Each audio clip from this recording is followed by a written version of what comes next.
बिस्मिल्लाहिर्रहमानिर्रहीम। आज हम 3 अहम चीज़ों पर बात करेंगे। वो 3 ऐसी चीज़ें हैं जो इस्लाम का टोटल बेड़ा गर्क कर रही हैं। मैं शुरू में इनके नाम लूँगा, आखिर में मुख्तसर सी तशरीह होगी।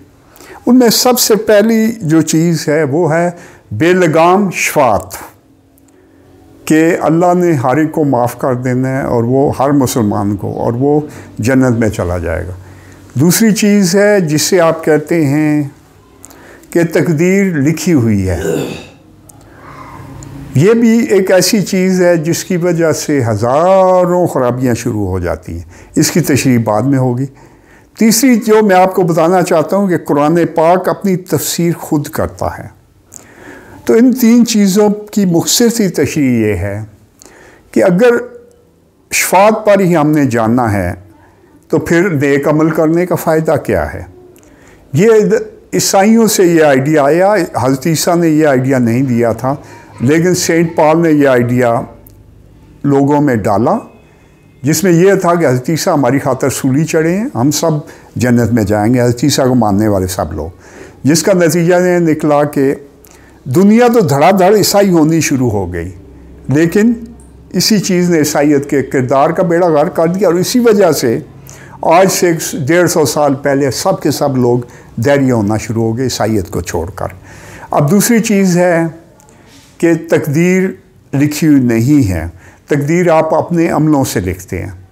इसका जवाब यह है कि आप अगर तकदीर लिखी है तो फिर हमें घोड़े तैयार रखने का हुक्म क्यों है? फिर अल्लाह ने मुझे बुरा बनाया तो दोज़ख में क्यों डालेगा? फिर आप दुआ क्यों करते हैं?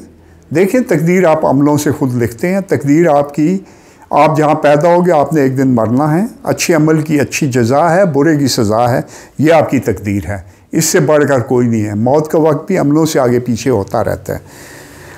अब तीसरी चीज़ आ गई जिसे आप कुरान पाक अपनी तफसीर खुद करता है। तो जब तक ये कॉन्सेप्ट नहीं आएगा तो बहुत सी चीज़ें जो दाएं बाएं से आ गई हैं वो आपको समझ नहीं आएंगी। अगर आप कुरान पाक के अंदर उसकी तफसीर ना मिले, जो भी सवाल आपके जहन में उठता है वो ना मिले, तो आप सुनते रसूल में जाएं, जो 12-13 चीज़ों का मजबूआ जो हदीस से मुतवातरा है, जिसमें नमाज का तरीका है, हज का तरीका है, ज़कात का तरीका है, ज़बा का, जनाजे का, निकाह का, ऐसी रसूमात इबादात हैं।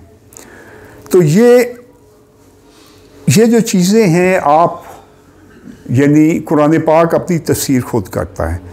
जिस दिन आप इस पे आएंगे आपको दीन का सही शऊर आना शुरू हो जाएगा और आप बड़ी आसानी से कुरान पाक को समझ जाया करेंगे।